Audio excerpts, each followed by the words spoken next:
Yesu ashimwe ndabashubuje mu izina rya Yesu Kristo umwami wacu. Haleluya. Nongeye gushima Imana cyane yongeye kunshoboza kubona uno mwanya. Bene data abantu bamaramaza cano twese twamaramarije kujya mu ijuru, twamaramarije gukizwa neza. Imana iduhana umugisha hamwe. Amen. Uyu munsi nje kubabwira ukuntu Satani afite umugambi ukomeye cyane. Arimo arohereza abadayimoni ku bwinshi kugira ngo bazinukishwe abantu kujya mu rusengero, kugira ngo azinukishwe abantu kujya mu nzu y'Imana. Noneho aravuga ati kubera ibibazo byinshi cyane biri mu rusengero ntiwirirwe ujyayo. Ariko reka dusenga Imana hanyuma tukomeze tuganire ijambo ry'Imana. Uwiteka Mana yacu, ndagushimye kuri mwiza Mana, ndagushimye cyane ko duhaye uyu mwanya, ndagushimye mwami kukunda itorero ryawe kugira ngo he kuzagira n'umurimbuka ahubwo twese tubone ubugingo. Mwami wacu, ngwino tuganirize, ngwino twigishe, umwuka wera duhishura ibyo tudasobanukiwe. Mana urakoze kuri kumwe natwe, bisenze nizeye mu izina rya Yesu Kristo umwami wacu. Amen. Imana ishimwe cyane. Imana ishimwe cyane kuko iradukunda, ntabwo ishima ko hari n'umurimbuka ahubwo Imana ishaka ko twese tubone ubugingo. Ubutumwa ni ubungubu rero, ni ukuvuga ngo bene data, iyi mitego Satani yazanywe mu isi no kwica no kurimbura no kunyaga. Rero arafite umujinya n'uburakari, adufitiye ishyari kuko yaciriweho iteka ntashobora kwihana, ashaka kurimburanwa na benshi. Kandi abo benshi arimo arabakura mu rusengero. Cyane cyane kubwira abantu bo mu itorero ryacu rya ADPR, kuko Satani afite umugambi ukomeye wo kuzana imyuka mibi, abadayimoni bo gusuka mu bantu ngo abibagize, abakuremo, abazinukishwe kujya mu nzu y'Imana. Rero azabigenza gutabigenza. Ariko hari benshi batangiye mujya mubumva ku binyamakuru bigisha ngo nimukajye mujya mu nsengero, kwa amadini nimukajye mujya mu madini, babavana mu rusengero. Nimwemere kuva mu rusengero. Hari abagenda babyigisha hirya no hino, bakagenda babivuga, barahari ngera nagiye mpura nabo bavuga ngo si ngombwa kujya mu rusengero, ugomba gusengera iwawe nta kibazo, si ngombwa kujya mu rusengero. Hari n'abandi rero bavuga bati tuzya twumva za televiziyo, tuzya twumva ku binyamakuru, hari abigisha nkunda vuga ijambo ry'Imana neza niwe nzajya numva. Nyaboneka, iyi ni imigambi y'abadayimoni. Uyu ni umutego wa Satani, ntimuzabyumvire. Niba byaragufashe wihane, ukizwe, ujye mu rusengero. Niba bitarakubaho ukumva hari agatima gatangiye kukuzamo ko gushaka kuzinukishwa mu nzu y'Imana ngo harimo ibibazo n'ubundi, aho kuya ujye mu rusengero kwira guca imanza, aho kwira ujya mu rusengero ujya kukomeretswa n'abahari n'ukomeretswa n'ibyo wumva, uzigumira iwawe. Ntabwo ariko bimeze. Ijambo ry'Imana riratubwira hano mu Baheburayo ibice 10 ku murongo wa 25. Reka mpasome mu Baheburayo ibice 10 ku murongo wa 25. Haratubwiye ngo twe kwirengagiza guterana hamwe ngo nk'uko bamwe bajya bagira, ahubwo duhugurane, kandi uko mubonye urya munsi wegera mube ariko murushaho kugenza mutyo.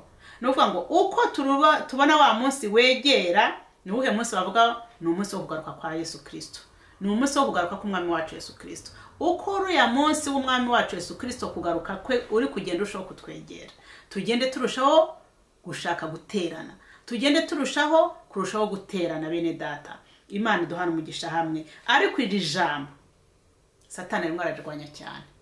Iri jambo Satani arimo ararirwanya cyane ku bwinshi. Bamwe byamaze kubafata, ngenda bazi bahoze bajya mu nzu y'Imana batakijyayo, bavuga ngo ntabwo bakijyayo, bashaka ngo guteranira ahantu hera. None aho hantu hera ntahahari, ibyiza no ko batajya mu rusengero. Ahera ni hehese? Iyo Imana ihari, aho hantu Imana iri haba hera.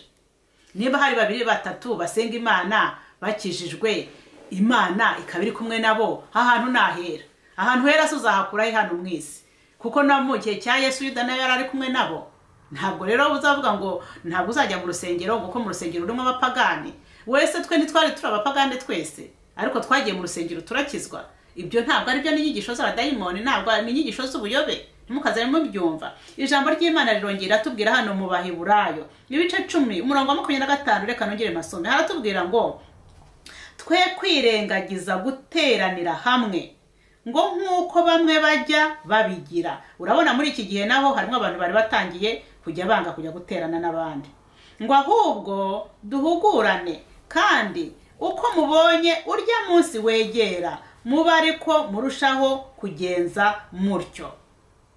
Ijambo ry'Imana riko riduhuguye. Bene data, ubu ni ubutumwa bukomeye mbazaniye. Wirinde nawe bitarageraho. Ni ukuvuga ngo wirinde. Nibyo koko mu rusengero harimo ibibazo byinshi, ariko nubwo harimo ibibazo byinshi, Imana irakubwira ngo guma mu rusengero.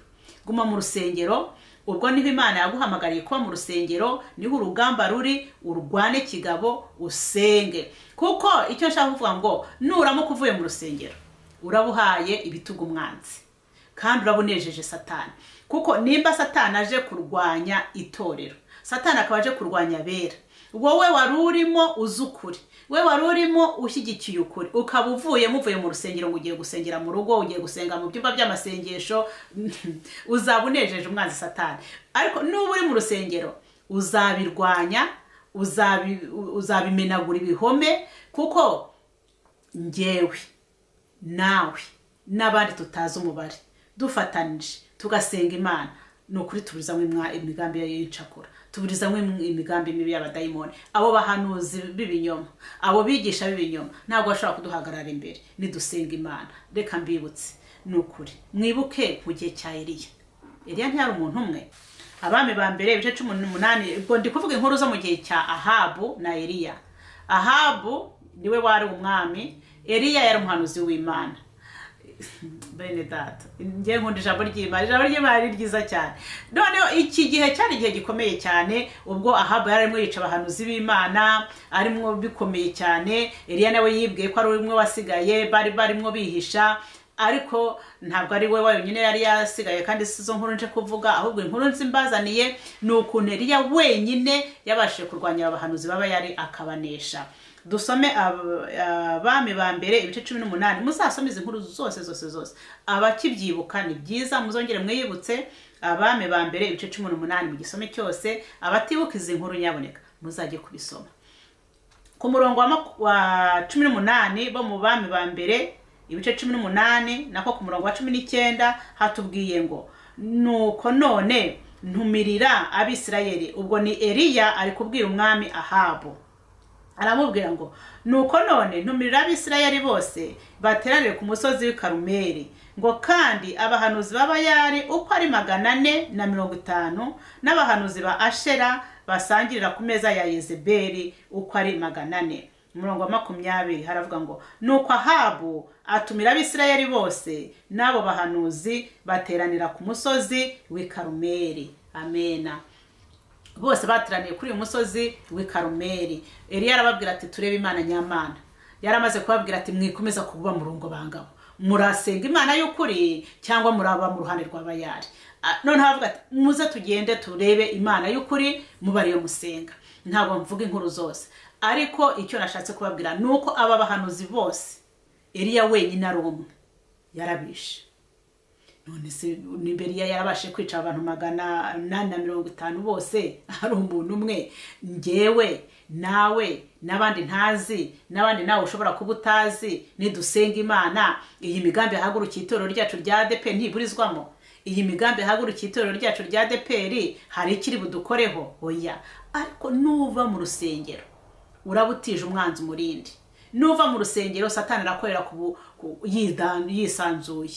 Wiva mu rusengero, guma mu rusengero. Abandi baravuga bati ngewe nzajya kuri za YouTube, nzajya numva umubwiriza butumwa nkunze uzi kubwiriza, noneho nta mpamvu yo kwirirwa njya mu rusengero. Namaze kubabwira ko ari imigambi Satani afite yo kugira ngo akure abantu mu rusengero. Nyaboneka ndabibabwiye niba bitarakugeraho, ukumva mu mutima nta ku gatima wari wagera. Ni wumva ku gatima kaje, kuko harimo abazagenda babibyirwa, ariko harimo n'abatazabibwirwa, ahubwo bakumva mu mitima yabo bijemo. Mu mitima yabo bizagenda bizamo, kuko ni umwuka Satani ari gusuka. Ni umwuka Satani ahagurukije gusuka mu bantu kugira ngo bibazemwo, biguhagurukemo rwose. Nta muntu bikubwiye, biguhagurukemo wumve kujya mu rusengero nta kintu kikubwiye, ntukibishaka. Ariko biramuka bikujemo, uzamenye uti uyu ni umugambi wa Satani, we kumwumvira. Imana idufashe cyane. ijambo ry'Imana ritubwiye niki? Yavuga ngo ntabwo turi imirizo turi imitwe. Ntabwo turi umurizo turi umutwe. Ngo kandi bazanyura mu nzira imwe badurwanya, batatanire muri zirindwi baduhunga. Nubwo mubona bashobora kuba bashoboye, nubwo mushobora kubona yuko mwabatinya, ariko ntabwo ariko bimeze, kuko twe turi mu ruhande runesha. None se niba Imana Data, Imana Mwana, Imana Mwuka Wera, Imana imwe mu butatu iri kumwe natwe, murabona tutari mu ruhande runesha koko?